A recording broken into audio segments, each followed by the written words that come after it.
Hello, in this video I'm going to show you how to turn various images into pixel art with ease in Photoshop. So first off, I've got this little hex grid that I created earlier, and I'm going to show you how to turn this into nice pixel art. Already it's kind of pixely but not pixely enough. So one thing I want to do is just decide the resolution. So I'm going to go for 320 across, and I'm going to leave the resample or the filter method as nearest neighbor. Okay, so we'll do Control 1 gives me the actual size, Control 0, well, zoom in. And I'm also going to change it so it has a limited color palette, so that it does resemble like an old school game engine or platform. So let's see, I'm going to change the color mode to index color. It says flatten layers, yeah, I'll just say yes. And you can see we've already got some banding and things because the limited color palette. Now for something as busy as this, I'm going to go for a palette of 64 colors, and you can see all the banding and stuff appeared again. You can change the dither method to pattern and you'll get some kind of little checker effects to make more colors, but if you don't want that, you can change it to noise and you get a kind of noisy pattern. And if you want it off, just say none. It's also diffusion, which is kind of like a mix between the two.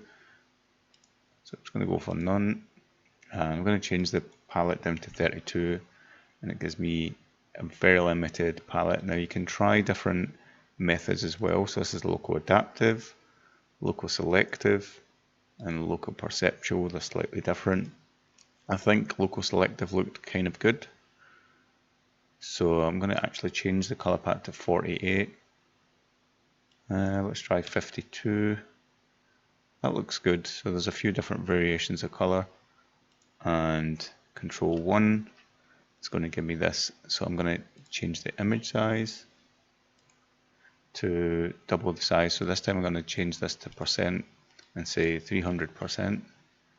Leave that the nearest neighbor, and this is now a pixel art type effect.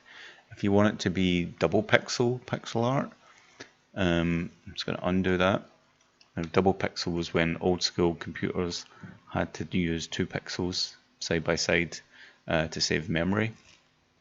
So I'm just going to say image size, turn off this, change it so that the width is 50%, right? And then just go to image size again, and it has to be nearest neighbor. So again, change it so it's 200% width, and this off.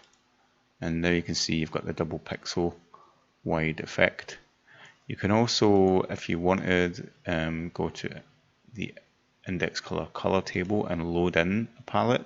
So you might have like an old Commodore 64 palette, and it will try and match those colors as close as it can.